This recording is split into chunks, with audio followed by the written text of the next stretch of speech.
Hello everyone. Very good morning to all of you. आज के दिन की शुरुआत करेंगे 2 दिसंबर 2023 के करंट अफेयर के साथ। सारे क्वेश्चन इंपॉर्टेंट हैं, इसलिए वीडियो को अंतिम तक ध्यान से देखिएगा। करंट अफेयर के पीडीएफ स्टैटिक जीके के साथ आप एग्जाम इंजन एप्लीकेशन से डाउनलोड कर सकते हैं। पहले बात कर लेते हैं कल के क्वेश्चन की। मैंने आपसे कल ये क्वेश्चन पूछा था कि राजस्थान जो है इसका सबसे बड़ा डिस्ट्रिक्ट कौन सा है। तो राजस्थान, पहली चीज तो आपको ध्यान रखना है, ये स्टैटिक जीके का क्वेश्चन बनता है कि भारत का सबसे बड़ा राज्य कौन सा है। तो मैं आपको हमेशा बताता हूँ, राजा जो है वो सबसे बड़ी जगह पर ही रहेगा। आप ऐसे भी ध्यान रख सकते हो। इस वजह से राजस्थान भारत का सबसे बड़ा स्टेट है, पहली बात।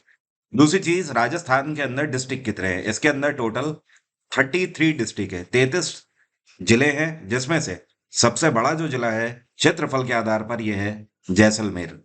इसलिए ऐसे स्टूडेंट जिन्होंने जैसलमेर आंसर किया है उन सभी का ही आंसर सही है। इसके अलावा एक और इंटरेस्टिंग क्वेश्चन बनता है ये कि पूरे देश में सबसे बड़ा फोर्ट कौन सा है, मतलब सबसे बड़ा किला कौन सा है। तो आपको ध्यान रखना है, राजस्थान के अंदर चित्तौड़गढ़ का किला सबसे बड़ा किला है। अब शुरू करते हैं आज के करंट अफेयर। भारत का ये कौन सा राज्य है जिसके द्वारा अभी हाल ही में सप्लीमेंट्री बजट लॉन्च किया गया है 28,760 करोड़ का।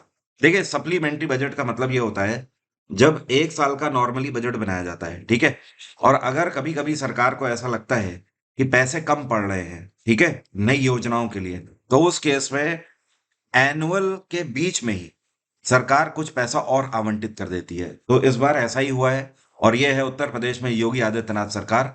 योगी सरकार ने 28,760 करोड़ की धनराशि नए तौर पर आवंटित करी है। इस पैसे में से 175 करोड़ रुपए सीधे सीधे अयोध्या को डेवलप करने के लिए जो नई परियोजनाएं लॉन्च करी गई थी उनके लिए है। और ओवरऑल अगर 28,000 में से हम बात करें तो इसमें से करीब 19,000 करोड़ जो है ये आपका रेवेन्यू एक्सपेंडिचर के लिए दिया गया है, और जो करीब 9,000 करोड़ का है यह आपका दिया गया है पैसा कैपिटल अकाउंट के एक्सपेंडिचर के लिए। उत्तर प्रदेश में योगी आदित्यनाथ की सरकार है और यहाँ पे गवर्नर हैं आनंदीबेन पटेल। उत्तर प्रदेश में एक नेशनल पार्क भी है जिसको बोलते हैं दुधवा नेशनल पार्क। ये कई बार पूछा जा चुका है क्वेश्चन कि दुधवा नेशनल पार्क कौन से राज्य में है। यूपी में है। जो आपको पिक्चर में व्यक्ति दिखाई दे रहे हैं इनका नाम है हेनरी किसिंगर। अभी 100 वर्ष की उम्र में इनका निधन हो गया। ये कौन से देश के डिप्लोमेट थे? तो दरअसल ये अमेरिका के डिप्लोमेट्स थे, और इनके कार्यकाल के दौरान आपको बता दूं, मतलब ये काफी बड़ी शख्सियत है अपने आप में जिनका निधन हुआ है, क्योंकि इनको नोबेल प्राइज से भी सम्मानित। इतना ही नहीं, ये आज तक के अमेरिका के जितने भी बड़े विदेश नीति के विशेषज्ञ हुए हैं उनमें से सबसे बड़ा कद इनका माना जाता है। इन्होंने अमेरिका में 1970 के दशक में सर्व किया हुआ है डिप्लोमेटिक के रूप में। तो हाल ही में 100 वर्ष की उम्र में इनका निधन हो गया। इस टाइम पर अमेरिका के राष्ट्रपति हैं जे बाइडेन। अमेरिका की कैपिटल है वॉशिंगटन। ऑस्ट्रेलिया की कैपिटल है कैनबरा। जापान की कैपिटल टोक्यो। और सिंगापुर की कैपिटल सिंगापुर सिटी। अभी G20 समिट के दौरान ऑस्ट्रेलिया के प्रधानमंत्री भी भारत में आए थे। तो ध्यान रखिएगा, पिछले साल ही ये अपॉइंट हुए हैं। इनका नाम है एंथनी एल्बनीज। Anthony Albanese. ये कौन सा शहर है जहां पर अभी हाल ही में UNFCCC की 28वीं मीटिंग का उद्घाटन किया गया है? तो ये इस बार यूनाइटेड अरब अमीरात के अंदर दुबई है, जहां पर UNFCCC की नई कॉन्फ्रेंस का उद्घाटन किया गया। इसको बोलते हैं United Nations framework convention on climate change. इस मीटिंग का मेन उद्देश्य ये है कि दुनिया भर के कई सारे देश यहाँ पर हिस्सा ले रहे हैं। पहली चीज तो ये है, इसकी शुरुआत 30 नवंबर को हो चुकी है, और ये मीटिंग चलेगी 12 दिसंबर तक। अब इसका मेन उद्देश्य ये है कि पूरे दुनिया भर में कार्बन के उत्सर्जन को कम करना, मतलब उस पर एक लगाम लगाना, क्योंकि मेन जो पॉल्यूशन हो रहा है वो उसी से हो रहा है। इसके अलावा जो यहाँ पर दूसरा पॉइंट कवर किया जा रहा है वो ये है कि हमारी जो अर्थ का टेम्परेचर है वो लगातार बढ़ रहा है, उसको, टेम्परेचर को भी कम करना है। और ये बेहतर तब हो पाएगा जब हम लोग ग्रीनरी की ओर बढ़ेंगे, ज़्यादा से ज़्यादा हम लोग पौधे लगाएंगे, नेट ज़ीरो एमिशंस की तरफ जाएंगे। और इसका मेन एक टारगेट और है कि पूरे दुनिया को नेट ज़ीरो एमिशंस पे लाना है साल 2050 तक। एड्स डे कौन सा दिन मनाया गया? तो वर्ल्ड एड्स दिवस दिसंबर की पहली तारीख को हर वर्ष मनाया जाता है। और एड्स दिवस इसलिए मनाया जाता है कि लोगों में इसको लेकर अवेयरनेस हो। कई लोगों को गलतफहमी रहती है, जैसे कि लोगों को लगता है कि ये एक ऐसी बीमारी है जो कि छूने से फैलेगी या किसी का जूठा खाने से फैलेगी। ऐसा बिल्कुल भी नहीं होता है। एड्स छुआछूत से बिल्कुल भी नहीं फैलता है, या जूठा खाने से और साथ में हाथ मिलाने से ऐसा बिल्कुल भी नहीं फैलता है। एड्स दरअसल एक वायरस की वजह से फैलता है। इस वायरस को बोलते हैं HIV, human immuno deficiency virus. और ये वायरस बॉडी में क्या करता है, जो व्हाइट ब्लड सेल्स होते हैं ना, श्वेत रुधिर कणिकाएं, उनमें मौजूद एक सेल होता है जिसको बोलते हैं लिम्फोसाइट। क्या बोलते हैं? लिम्फोसाइट। ये लिम्फोसाइट को डैमेज करने का काम करता है। और लिम्फोसाइट क्या करता है, ये हमारी बॉडी में एंटीबॉडीज बनाने का काम करता है। एक तरीके से आप बोल सकते हो प्रतिरोधक क्षमता को डेवलप करने का काम करता है लिम्फोसाइट। एक तरीके से आप बोल सकते हो ये हर तरीके की बीमारियों से हमें बचाते हैं। तो ऐसे सेल्स जो कि हमें बीमारियों से बचा रहे हैं, अगर वही डैमेज हो जाएंगे तो फिर बॉडी में प्रतिरोधक क्षमता नहीं रह जाती है। बीमारियां आती तो हैं शरीर में, लेकिन जा नहीं पाती हैं। इस वजह से ये वायरस घातक होता है। वैसे डब्ल्यूएचओ की रिपोर्ट बताती है कि पूरे दुनिया में इस समय पर करीब 9.2 मिलियन लोग ऐसे हैं जो कि एचआईवी से ग्रसित हैं और उनको ट्रीटमेंट भी नहीं मिल पा रहा है। ये कौन सा संस्थान है जिसको 2023 के स्कॉच गोल्ड अवार्ड से हाल ही में सम्मानित किया गया है? तो ये है power grid corporation of India. इन्होंने अपने क्षेत्र में उत्कृष्ट कार्य किया है। इनका जो मेन प्रोजेक्ट है, ये रायगढ़ से त्रिशूर तक का जो प्रोजेक्ट है, इस प्रोजेक्ट के अंतर्गत 2000 मेगावाट बिजली उत्पादन करके केरल के कई सारे गांवों तक इन्होंने पहुंचाई है, जिसकी वजह से इनको स्कॉच गोल्ड अवार्ड से सम्मानित किया गया है। और इस संस्थान की स्थापना कब करी गई थी, कोई जानता है तो मुझे कमेंट बॉक्स में लिखकर बताइए। मैं देखना चाहता हूँ किसको पता है। वैसे power grid corporation of India, इसका हेडक्वार्टर है गुरुग्राम। ध्यान रखिएगा, एक दो दिन पहले ही मैंने आपको बताया है कि अभी हाल ही में ग्रैमी अवार्ड से किसको सम्मानित किया गया है। तो ग्रैमी अवार्ड के लिए इस बार नॉमिनेट हुए हैं पीएम नरेंद्र मोदी। ठीक है। उपराष्ट्रपति जगदीप धनखड़ जो हैं, इनके द्वारा 5वें ग्लोबल आयुर्वेदा फेस्टिवल का उद्घाटन कौन से राज्य में किया गया है? तो आयुर्वेदा ग्लोबल फेस्टिवल जो है, इसका 5वां संस्करण अभी केरल के अंदर त्रिवेंद्रम में आयोजित किया जा रहा है। और इसका उद्घाटन उपराष्ट्रपति जगदीप धनखड़ के द्वारा किया गया है। इसकी शुरुआत 1 दिसंबर से हो चुकी है और ये 5 दिसंबर तक चलेगा। इसका मेन उद्देश्य ये है कि दुनिया भर के जो देश यहाँ पर हिस्सा ले रहे हैं, जो डिप्लोमेट्स हिस्सा ले रहे हैं, आपको बता दूं 70 देश यहाँ पर हिस्सा ले रहे हैं। और मेन उद्देश्य ये है कि आयुर्वेदा को प्रमोट करना।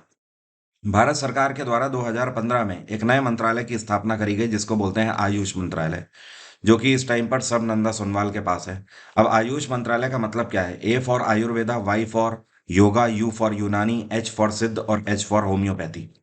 इसके अंतर्गत भारत सरकार ये कहती है कि हमें एलोपैथिक दवाओं का यूज कम से कम करना है, अमरीकी दवाओं का यूज कम से कम करना है, और आयुर्वेदिक, सिद्ध, यूनानी इन दवाओं का यूज ज्यादा करना है। ये कौन सा संस्थान है जिसको 5 सोडैट सिल्वर अवार्ड से सम्मानित किया गया है? तो यह संस्थान है हिंदुस्तान शिपयार्ड लिमिटेड। और ये डिफेंस पीएसयू है, मतलब पब्लिक सेक्टर यूनिट है डिफेंस की। ये इंडियन नेवी के लिए वॉरशिप्स बनाने का काम करती है हिंदुस्तान शिपयार्ड लिमिटेड। और इनको ये जो सम्मान दिया गया है, ये सम्मान कोलकाता में जो जीआरएसी का ऑफिस है वहां पर दिया गया है। जीआरएसी किसको बोलते हैं? Garden reach ship builders and engineers. ये भी एक संस्थान है जो कि वॉरशिप्स बनाने का काम करता है इंडियन नेवी के लिए। By the way, Hindustan shipyard limited जो है, इसकी स्थापना 1941 में करी गई और इसका हेडक्वार्टर है आंध्र प्रदेश के अंदर विशाखापत्तनम। इस टाइम पर इसके चीफ मैनेजिंग डायरेक्टर हैं कॉमोडोर हेमंत खत्री। यहाँ पर मैं लिख देता हूँ, हेमंत खत्री। ये कौन है जिनको अभी वाइस प्राइज से सम्मानित किया गया है? क्योंकि इन्होंने शिक्षा के क्षेत्र में उत्कृष्ट कार्य किया हुआ है। तो जो आपको पिक्चर में दिखाई दे रही हैं, इनका नाम है सफीना हुसैन। और इन्होंने महिलाओं को एजुकेट करने के लिए एक उत्कृष्ट कार्य किया हुआ है। इस वजह से इनको वाइस प्राइज से अभी हाल ही में सम्मानित किया गया है। यहाँ पर वाइस का मतलब आपको पता है क्या है? दरअसल वाइस का जो फुल फॉर्म है, इसको बोलते हैं world innovation summit for education. तो इसका 11वां संस्करण था जहां पर इनको यह सम्मान दिया गया है। इन्होंने अभी तक 19 लाख गर्ल स्टूडेंट्स को एजुकेट किया है, कुछ इस तरीके से कि वो आगे चल के कुछ ना कुछ काम अपने जीवन में कर सकें और पैसे कमा सकें, इनकम एक प्रॉपर उनकी हो और अपना घर चला सकें। ये कौन सा क्षेत्र है जहां पर ये जो आपको पिक्चर में दिखाई दे रहे हैं ये दरअसल एक सोमाली रिफ्यूजी थे। ओके। और इन्होंने इस क्षेत्र में उत्कृष्ट कार्य किया है जिसके लिए इनको यूनाइटेड नेशन अवार्ड 2023 से सम्मानित किया गया है। पहले तो इनका मैं आपको नाम बता देता हूँ। इनका नाम है अब्दुल्लाही मीरे। यहाँ पर मैं लिख देता हूँ, अब्दुल्लाही मीरे इनका नाम है। ठीक है। अब देखिए ये सोमालियन रिफ्यूजी थे। अब इन्होंने अफ्रीका के अंदर जो गरीब बच्चे हैं उनको पढ़ाने के लिए बहुत अलग और एक तरीके से आप बोल सकते हो आउटस्टैंडिंग वर्क किए हुए हैं। आउट ऑफ द बॉक्स जाकर इन्होंने काम किए हुए हैं। आपको पता है इन्होंने वहां पर केनिया में गरीब बच्चों के लिए 1 लाख किताबों का प्रबंध किया हुआ है। तो इस तरीके से आप बोल सकते हो 1 लाख किताबें तो अपनी तरफ से इन्होंने अरेंज कराई हैं बच्चों के लिए। इसके अलावा 1 लाख से ज्यादा बच्चों को इन्होंने शिक्षा भी दी हुई है, जिसकी वजह से यूनाइटेड नेशन अवार्ड 2023 से सम्मानित करे गए हैं ये। तो जो अपना आइडियल है इस तरीके के लोगों को बनाइए। इस तरीके के लोग दुनिया में हर जगह पर कहीं ना कहीं हैं जो कि हर समय पृष्ठभूमि पर अपनी छाप छोड़ रहे हैं। ये कौन सी फिल्म है जो कि कोलकाता इंटरनेशनल फिल्म फेस्टिवल 2023 के शुभारंभ में दिखाई जाएगी? तो इस बार यहाँ पर एक मूवी दिखाई जाएगी और ये एक बंगाली मूवी है जिसका नाम है दया नया। क्या नाम है? दया नया। और इस बार का जो कोलकाता इंटरनेशनल फिल्म फेस्टिवल है इसका जो उद्घाटन है ये 5 दिसंबर को हो रहा है। और इस बार ये कोलकाता के अंदर नेताजी इंडोर स्टेडियम में आयोजित किया जा रहा है। इसमें करीब करीब 39 देशों की मूवी दिखाई जाएंगी और 72 तरीके के फीचर्स दिखाए जाएंगे और साथ में 50 से ज़्यादा शॉर्ट फिल्म्स और डॉक्यूमेंट्रीज दिखाई जाएंगी। और इस बार का जो कोलकाता इंटरनेशनल फिल्म फेस्टिवल है इसका जो एंथम सॉन्ग है ये लिखा गया है श्री जातो के द्वारा। किसके द्वारा? श्री जातो। और जो इसको गाया गया है तो इसको गाने वाले हैं, कंपोज करने वाले हैं इंद्रदीप दास गुप्ता। खास बात आपको ये यहाँ पर ध्यान रखनी है कि ये जो बंगाली मूवी है दया नया ये 1963 में आई थी। ओके। और ये एक तरीके से बंगाली मूवीज में अपने आप में माइलस्टोन है, तो शुरुआत इसी से करी जाएगी। पश्चिम बंगाल में ममता बनर्जी हैं मुख्यमंत्री।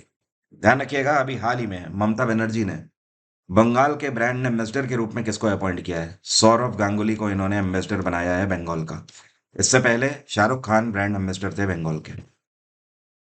यह कौन सा मंत्रालय है जिसके द्वारा एम्पलीफाई 2.0 पोर्टल लॉन्च किया गया है? तो ये है हाउसिंग एंड अर्बन अफेयर्स मंत्रालय, जिन्होंने एम्पलीफाई 2.0 पोर्टल लॉन्च किया है। इस पोर्टल के अंतर्गत पूरे भारत भर में हर शहर के अंदर जो परियोजनाएं चल रही हैं उन परियोजनाओं की सारी इंफॉर्मेशन, डेटा मुहैया कराया जाएगा। एग्जाम्पल के तौर पर जैसे कि आप नोएडा में रहते हैं, ठीक है, और आप देख रहे हैं आज की डेट में कि ग्रेटर नोएडा बसाया जा रहा है। तो ग्रेटर नोएडा में आने वाले समय में कौन कौन सी और परियोजनाएं आएंगी और ग्रेटर नोएडा की जब जगह भर जाएगी तो उसके आगे कौन सा शहर बसाया जाएगा? यमुना सिटी बसाया जाएगा। तो इस तरीके की इंफॉर्मेशन यहाँ पर शहरों से जुड़ी हुई दी जाएंगी। ये कौन सा राज्य है जिसको नवा गिनीज वर्ल्ड रिकॉर्ड मिला हुआ है अभी हाल ही में पेड़ों को लगाने के लिए? तो वृक्षारोपण करने के लिए ये है आसाम राज्य। और केवल वृक्षारोपण के ही क्षेत्र में 9 तरीके की कैटेगरीज में गिनीज वर्ल्ड रिकॉर्ड में शामिल हो चुका है आसाम का नाम। मतलब ये पहली बार नहीं है जब वृक्षारोपण में आसाम को सम्मान ये मिला है। ये 9वीं बार है जब गिनीज वर्ल्ड रिकॉर्ड में एक बार फिर से अपना नाम दर्ज कराया है आसाम ने। आसाम ने पिछले सत्र में अगर टोटल बात करें तो 1,11,17,781 पौधे लगाए हुए हैं, जिसकी वजह से ये अपने आप में एक रिकॉर्ड बन गया है। और यहाँ के मुख्यमंत्री हिमांता बिस्व शर्मा के द्वारा यह सर्टिफिकेट रिसीव किया गया है। आसाम में इस टाइम पे गवर्नर कौन है? ये हैं गुलाब चंद कटारी। तबीयत मेरी इस टाइम पर ठीक नहीं है, मेरी आवाज़ से भी आपको समझ आ रहा होगा, कफिंग से भी समझ आता होगा। बहुत ही जल्द बस तबीयत ठीक करके अगले सप्ताह से क्लासेस स्टार्ट कर रहा हूँ यूट्यूब पर भी। टेंशन फ्री रहिएगा। अब मेरा आज का सवाल आपसे, ये कौन सा राज्य या यूटी है जिसके द्वारा ई कामरा प्रोजेक्ट अभी हाल ही में लॉन्च किया गया था कुछ टाइम पहले? कमेंट बॉक्स में जल्दी से लिखकर बताइए। 2024 में इस बार सफलता तो प्राप्त करके ही हम रहेंगे। 2023 तो निकल गया, देखते ही देखते जो गलतियां हमने 2023 में करी हैं वो 24 में इस बार नहीं करनी है। अपना खुद का आत्मलोकन करना है और आगे बढ़ना है मजबूती के साथ। 2024 के किसी भी एग्जाम के लिए आप जीएस जीके का फाउंडेशन बैच मेरा अवेल कर सकते हैं। आपको पता है मेरे बैच की खास बात ये होती है कि कंटेंट बिल्कुल प्रिसाइज होता है, बहुत कम होता है और उतना ही होता है जितना एग्जाम के लिए ओरिएंटेड है। जितना पढ़ के आप जीएस में ताबड़तोड़ सिक्योर कर सकते हो। मेरे बैचेस की हमेशा खास बात रहती है कि अगर आपने पूरे तरीके से सटीक तरीके से कवर किया है तो 70% से ज़्यादा तो आप आराम से एसएससी के किसी भी पेपर में करके आएंगे। आप स्टैटिक जीके का भी बैच अवेल कर सकते हैं जो कि इस टाइम पर लाइव है। इसके अलावा रिकॉर्डेड बैचेस जैसे history, polity, science, reasoning, English, इन सब के भी अवेलेबल हैं। एग्जाम इंजन में आपके लिए बहुत कुछ है, तो आप जाकर एक बार वहाँ पे देख सकते हैं। आज की बात यहीं तक रहेगी। Thank you so much. Have a nice day. Take care. Bye bye. आपका दिन मंगलमय हो।